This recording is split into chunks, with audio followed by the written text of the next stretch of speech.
Emily Durkheim, As regras do método sociológico. Capítulo 4. Regras relativas à constituição dos tipos sociais. A distinção do normal e do anormal implica na constituição de espécies sociais.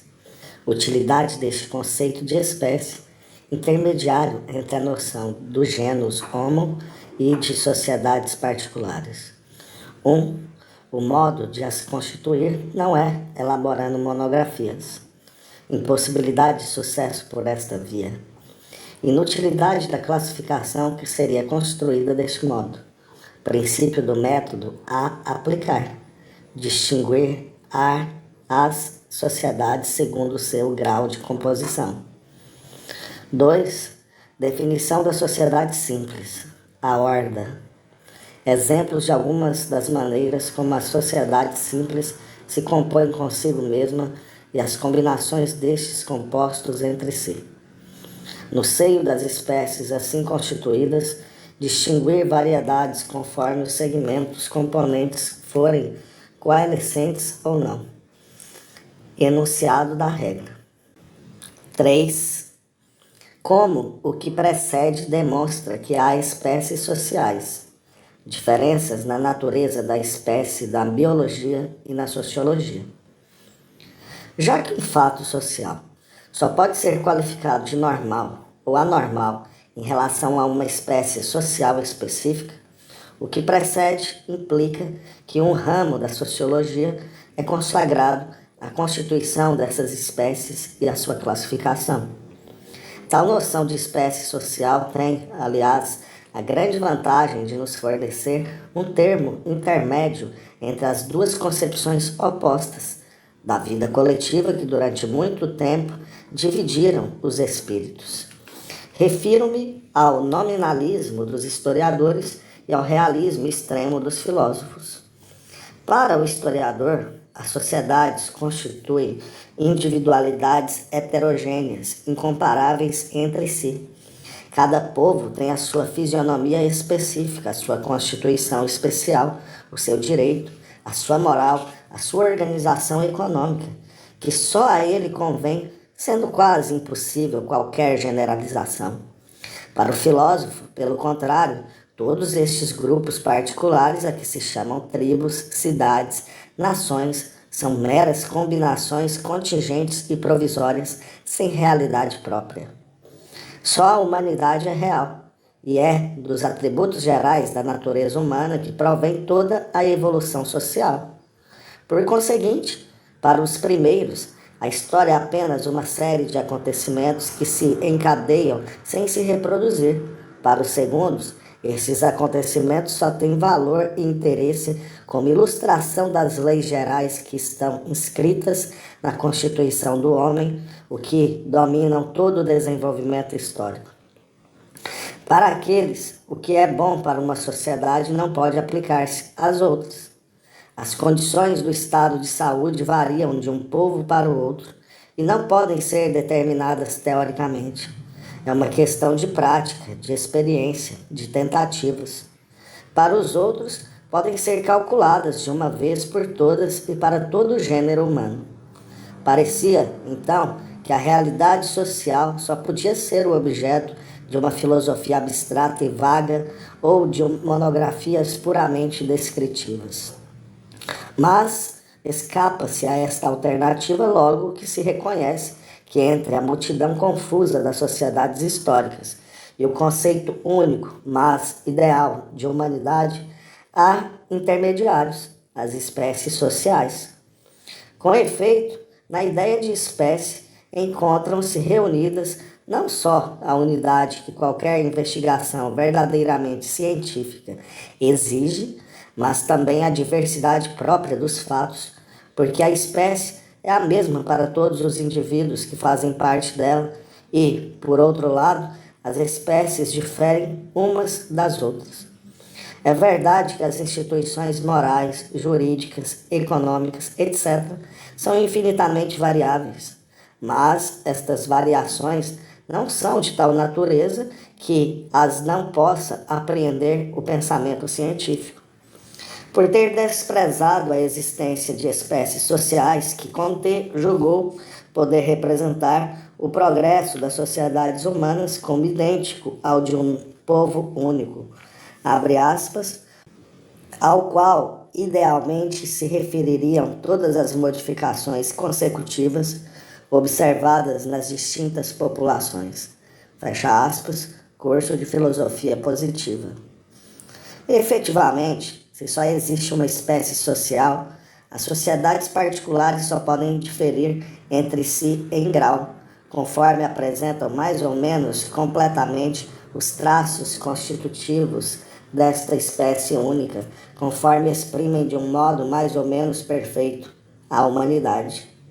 Se, pelo contrário, existem tipos sociais qualitativamente distintos uns dos outros, por mais que se tente a sua aproximação, nunca se conseguirá ajustá-los exatamente como as seções homogêneas de uma reta geométrica. O desenvolvimento histórico perde, assim, a unidade ideal e simplista que lhe era atribuída. Fragmenta-se, por assim dizer, numa multidão de troços que, pelo fato de diferirem especificamente uns dos outros, não podem ligar-se de um modo contínuo. A famosa metáfora de Pascal, retomada posteriormente por Comte, deixará doravante de ser verdadeira. Mas como proceder para constituir estas espécies? 1. À primeira vista, pode parecer que não há outra maneira de proceder senão estudar cada sociedade em particular, fazer dela uma monografia tão exata e completa quanto possível. Comparar, em seguida, todas estas monografias entre si, ver em que concordam e em que divergem, e então, segundo a importância relativa destas semelhanças e destas divergências, classificar os povos em grupos semelhantes ou diferentes. Para justificar este método, faz-se notar que só ele é admissível numa ciência de observação. Efetivamente, a espécie não é mais que o resumo dos indivíduos. Logo, como constituí-la, se não começarmos por descrever cada um e por descrevê-lo inteiramente? Não é uma regra a de que só se deve passar ao geral, depois de ter observado o particular e todo o particular? É por essa razão que, por vezes, se pretendeu adiar a sociologia à época indefinidamente longínqua em que a história chegará, no seu estudo das sociedades particulares, a resultados suficientemente objetivos e definidos que podem ser utilmente comparados. Na realidade, porém, esta circunspecção só é científica aparentemente.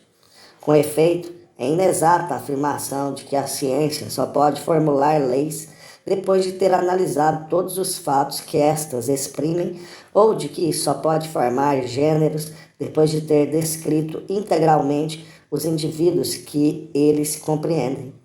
O verdadeiro método experimental tende antes a substituir os fatos vulgares, que só são demonstrativos quando muito numerosos e que, por conseguinte, não permitem senão conclusões sempre suspeitas, por fatos decisivos ou cruciais, como dizia Bacon, que por si e independentemente do seu número, têm um valor e um interesse científicos. É necessário proceder assim, principalmente quando se trata de constituir gêneros e espécies, porque proceder a um inventário de todas as características de um indivíduo é um problema insolúvel. Qualquer indivíduo é um infinito e não se pode esgotar o infinito. Limitarmos-nos, então, às propriedades mais essenciais? Mas, segundo que princípio se fará essa escolha? Seria preciso, para isso, um critério que ultrapassasse o indivíduo e que as monografias, por mais bem feitas que sejam, não podem, portanto, fornecer-nos.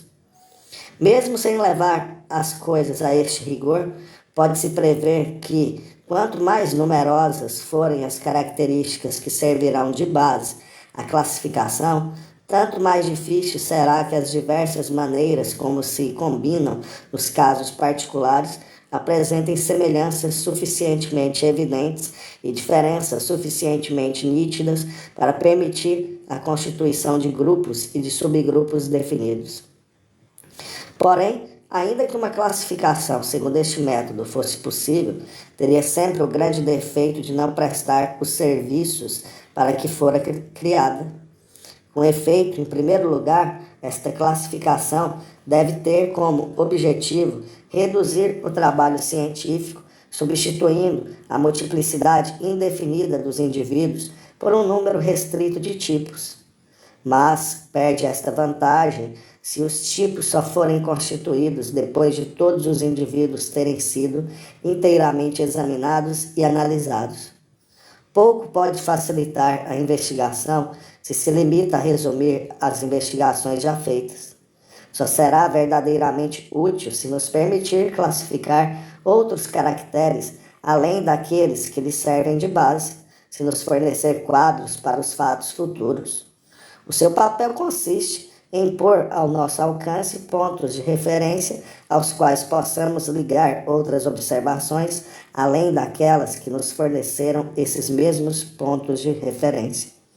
Mas, para isso, é necessário que tenha sido feita, não segundo um inventário completo de todas as características individuais, mas segundo um pequeno número destas, cuidadosamente escolhidas. Nestas condições, não servirá unicamente para pôr um pouco de ordem nos conhecimentos adquiridos, servirá para adquirir outros. Poupará muitas diligências ao observador porque o guiará. Assim, se a classificação se basear nesse princípio, já não será necessário observar todas as sociedades de uma espécie para saber se um fato é geral nessa espécie. Bastará uma. Em muitos casos, até uma só observação bem feita bastará, assim como basta, muitas vezes, uma única experiência bem conduzida para formular uma lei. Devemos, portanto, escolher para a nossa classificação características particularmente essenciais. É verdade que só é possível conhecê-las se a explicação dos fatos estiver suficientemente avançada. Estas duas partes da ciência são solidárias e tributárias dos progressos mútuos. No entanto, mesmo sem irmos muito longe no estudo dos fatos, não é difícil conjecturar de que lado devemos procurar as propriedades características dos tipos sociais. Sabemos, com efeito, que as sociedades são constituídas por partes que se juntam umas às outras. Dado que a natureza de qualquer resultante depende necessariamente da natureza, do número dos elementos que a compõem e do seu modo de combinação, estas características são, evidentemente, as que devemos tomar como base. E veremos depois, efetivamente, que é delas que dependem os fatos gerais da vida social. Por outro lado, como são de ordem morfológica, poder-se-ia chamar morfologia social a parte da sociologia a que cabe a tarefa de constituir e classificar os tipos sociais. Pode precisar-se o princípio desta classificação. Sabe-se, efetivamente, que as partes constitutivas de que é formada qualquer sociedade são sociedades mais simples do que ela. Um povo provém da reunião de dois ou mais povos que o precederam. Se, por exemplo, conhecêssemos a sociedade mais simples que alguma vez tenha existido, bastar-nos-ia para estabelecer a nossa classificação, seguir a maneira como esta sociedade se compõe consigo própria e como seus compostos se compõem entre si. 2. Spencer compreendeu perfeitamente que a classificação metódica dos tipos sociais não podia ter outro fundamento. Ele diz, abre aspas, vimos que a evolução social começa por pequenos agregados simples, que progride pela união de alguns destes agregados em agregados maiores, e que, uma vez consolidados estes grupos, se unem a outros semelhantes para formarem agregados ainda maiores. A nossa classificação deve começar, portanto, por sociedade da primeira ordem, isto é, da mais simples. Fecha aspas. Mas, para pôr este princípio em prática, infelizmente seria preciso começar por definir com precisão o que se entende por sociedade simples. Ora, esta definição Spencer não só não a dá, como a julga quase impossível. É que, com efeito, a simplicidade, tal como a entende, consiste essencialmente numa certa forma grosseira de organização. Ora, não é fácil dizer com exatidão em que momento a organização social é suficientemente rudimentar para ser qualificada de simples. É uma questão de apreciação. É por isso que a fórmula que ele dá é de tal modo vaga que convém a qualquer espécie de sociedade. Abre aspas. Nada mais temos a fazer que considerar como uma sociedade simples aquela que forma um todo não sujeito a outro e cujas partes cooperam com ou sem centro regulador em vista de certos fins de interesse público. Fecha aspas, diz Spencer. Mas há numerosos povos que satisfazem esta condição. Daí resulta que ele confunde, um pouco ao acaso, na mesma rúbrica, todas as sociedades menos civilizadas. Com tal ponto de partida, imagina-se o que pode ser todo o resto da sua classificação. Vêem-se aí agrupadas, na mais espantosa confusão, as sociedades mais díspares, os gregos homéricos com os feudos do século X, a seguir aos Bechuanas, aos Zulus e aos Fidigienses, a Confederação Ateniense juntamente com os feudos da França do século XIII, a seguir aos Iroqueses e aos Araucanos. A palavra simplicidade só tem um sentido definido se significa uma ausência total de partes. Por sociedade simples é preciso, portanto, entender qualquer sociedade que não contém outras mais simples do que ela, que não só está atualmente reduzida a um segmento único, como não apresenta nenhum vestígio de uma segmentação anterior. A horda, tal como a definimos antes, nota na divisão do trabalho social, primeiro volume, corresponde exatamente a esta definição. É um agregado social que não abrange, nunca abrange, nenhum outro agregado mais elementar, mas que se decompõe imediatamente em indivíduos. Estes não formam no interior do grupo total grupos especiais e diferentes do precedente. Estão justapostos atomicamente. Concebe-se que não possa haver sociedade mais simples. É o protoplasma do reino social e, por conseguinte, a base natural de qualquer classificação. Talvez, na verdade, não exista nenhuma sociedade histórica que corresponda exatamente a esta definição. Mas, como mostramos no livro já citado, conhecemos uma quantidade delas que são formadas imediatamente e sem termo intermédio por uma repetição de hordas.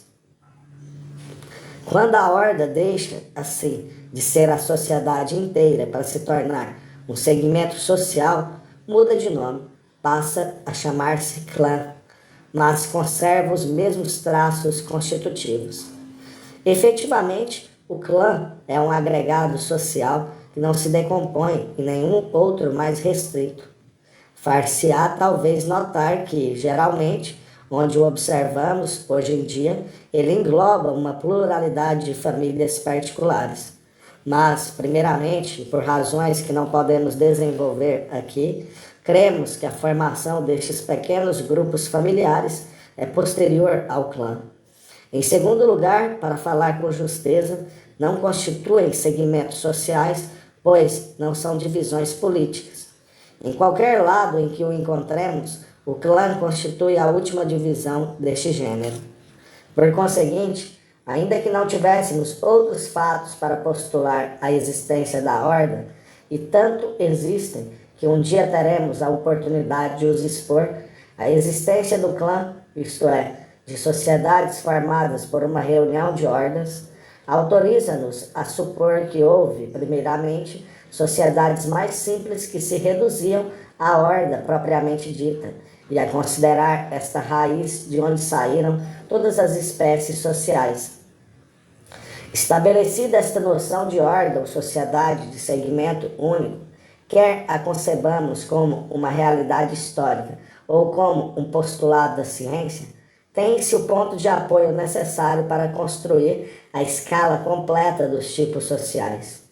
Distinguir-se-ão tanto os tipos fundamentais quanto as maneiras houver para a horda de se combinar consigo mesma, dando origem a sociedades novas, e para estas de se combinarem entre elas.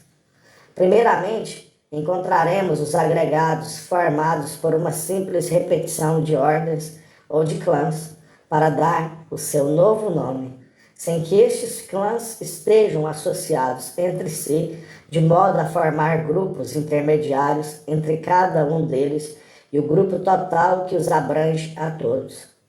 Estão simplesmente justapostos como os indivíduos da ordem.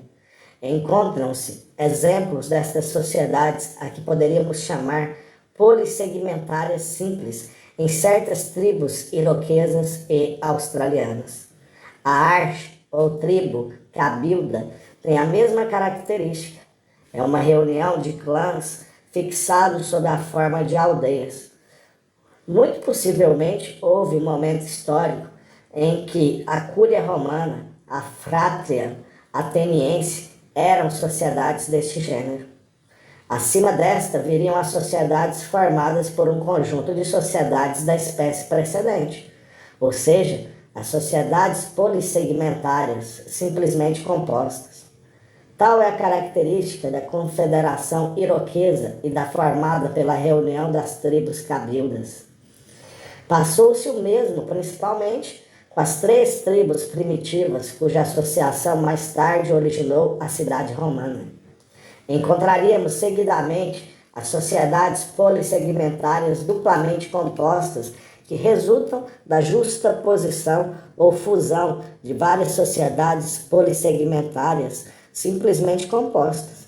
É o caso da cidade, agregado de tribos, que são elas mesmas agregados de cúrias, que por seu lado se compõem de gentes ou clãs, e o caso da tribo germânica com seus condados que se subdividem em centúrias, as quais, por sua vez, têm como unidade última o clã transformado em aldeia. Não cabe a nós desenvolver nem levar mais longe estas breves indicações, pois não se trata de proceder aqui a uma classificação das sociedades. É um problema demasiado complexo para poder ser tratado assim, de um modo ligeiro. Pelo contrário, supõe todo um conjunto de longas e especiais investigações. Quisemos simplesmente precisar as ideias e mostrar como deve ser aplicado o princípio do método, com alguns exemplos. Não se deveria mesmo considerar o que precede uma classificação completa das sociedades inferiores. Simplificamos um pouco as coisas para as tornar mais claras. Com efeito, supusemos que cada tipo superior era formado por uma repetição de sociedades do mesmo tipo, a saber, do tipo imediatamente inferior. Ora, não é impossível que sociedades de espécies diferentes situadas em níveis desiguais na árvore genealógica dos tipos sociais se reúnam de modo a formar uma nova espécie.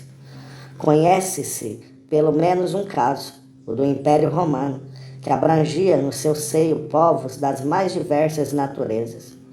Uma vez constituídos estes tipos, será necessário distinguir em cada um deles diferentes variedades, conforme as sociedades segmentárias que servem de base à sociedade resultante conservem uma certa individualidade ou sejam, pelo contrário, absorvidas na massa total. Efetivamente, compreende-se que os fenômenos sociais devam variar não só segundo a natureza dos elementos componentes, mas também segundo o seu modo de composição. Devem, sobretudo, ser muito diferentes conforme cada um dos grupos parciais conserve a sua vida local ou sejam todos aderentes à vida geral, isto é, conforme estejam mais ou menos estreitamente concentrados. Por conseguinte, dever-se-á investigar em qualquer momento se produz uma coalescência completa destes segmentos. Reconhecer-se-á que ela existe pelo fato de esta composição original da sociedade já não afetar a sua organização administrativa e política. Neste aspecto, a cidade distingue-se claramente das tribos germânicas. Nestas últimas, a organização com base nos clãs permaneceu, ainda que apagada, até ao termo da sua história, enquanto em Roma, em Atenas, as gentes e os réus deixaram muito cedo de ser divisões políticas para se tornar agrupamentos privados.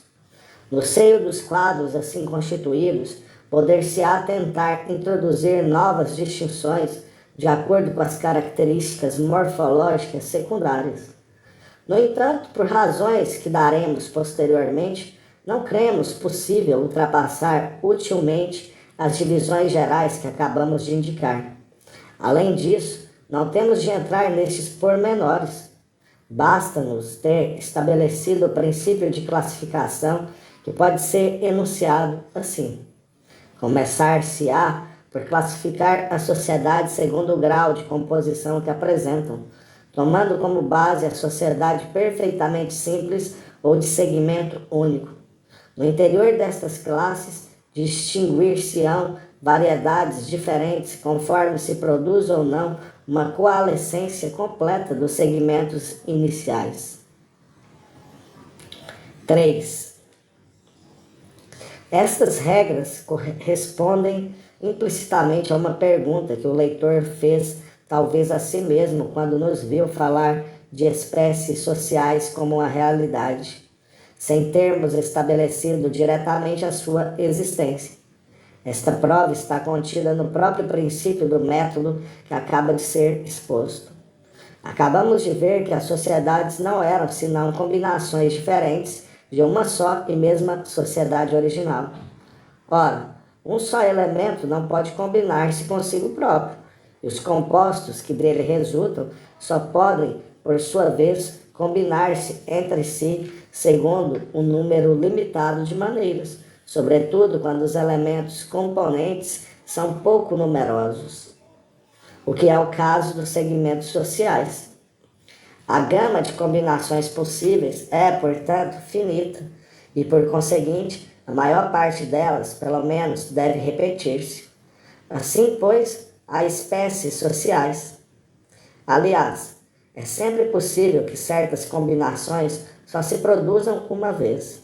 Isto não impede que as espécies existam. Dir-se-á simplesmente que, nos casos deste gênero, a espécie só conta um indivíduo.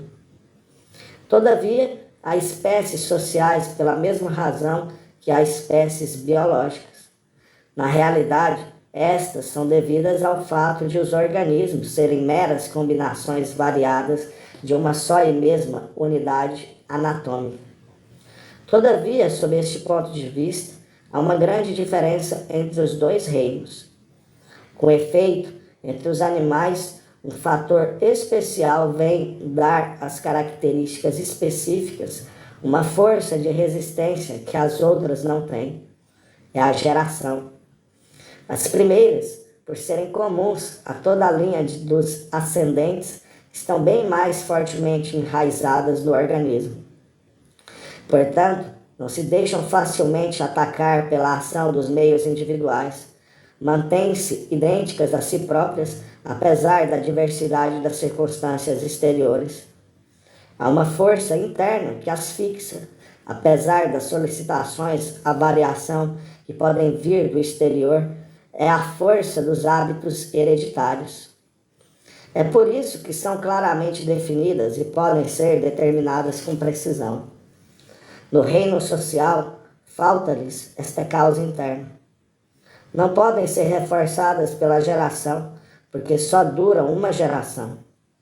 Com efeito, é habitual que as sociedades sejam de uma espécie diferente das sociedades geradoras, porque, ao combinarem-se, estas últimas dão origem a arranjos totalmente novos. Só a colonização poderia ser comparada a uma geração por germinação. Mesmo assim, para que a assimilação seja exata, é necessário que o grupo dos colonos não vá misturar-se com alguma sociedade de outra espécie ou de outra variedade. Os atributos distintos da espécie não recebem, portanto, da hereditariedade uma força suplementar que lhes permita resistir às variações individuais. Modificam-se e matizam-se infinitamente sob a ação das circunstâncias. Por isso, quando se pretende atingi-los, após ter afastado todas as variantes que os dissimulam, muitas vezes não se obtém senão um resíduo bastante intermediário. Esta indeterminação acentua-se tanto mais quanto maior é a complexidade das características. Pois quanto mais complexa uma coisa, mais numerosas são as diferentes combinações que as suas partes componentes podem formar. Daí resulta que o tipo específico não apresenta, para além das características mais gerais e mais simples, contornos tão definidos como em biologia. Nota: quando redigimos este capítulo para a primeira edição desta obra, nada dissemos do método que consiste em classificar a sociedade segundo o seu grau de civilização. Com efeito, naquele momento, não existiam classificações deste gênero propostas por sociólogos competentes, salvo, talvez, a de Comte. Ainda que evidentemente arcaica desde então, várias tentativas foram feitas neste sentido, nomeadamente por Vierkandt, em 1898, por Sutherland e por Steinmetz. Não obstante, não nos deteremos para discuti-las, porque não respondem ao problema levantado neste capítulo. Encontram-se aí classificadas não espécies sociais, mas, o que é muito diferente, fases históricas. Desde as suas origens, a França passou por formas de civilização muito diferentes. Começou por ser agrícola, passando em seguida à indústria artesanal e ao pequeno comércio, depois à manufatura e, por último, à grande indústria. Ora, é impossível admitir que uma mesma individualidade coletiva possa mudar de espécie 3 ou 4 vezes. Uma espécie deve definir-se por caracteres mais constantes. O estado econômico, tecnológico, etc., apresenta fenômenos demasiado instáveis e demasiado complexos para fornecer a base de uma classificação. É, inclusivamente, muito possível que uma mesma civilização industrial, científica, artística, possa encontrar-se em sociedades de constituição congenital muito diferente. O Japão poderá adotar as nossas artes, a nossa indústria, até mesmo a nossa organização política, mas não deixará de pertencer a uma espécie social diferente da França e da Alemanha. Acrescentemos que estas tentativas, ainda que empreendidas por sociólogos de valor, só deram resultados vagos, contestáveis e de pouca utilidade.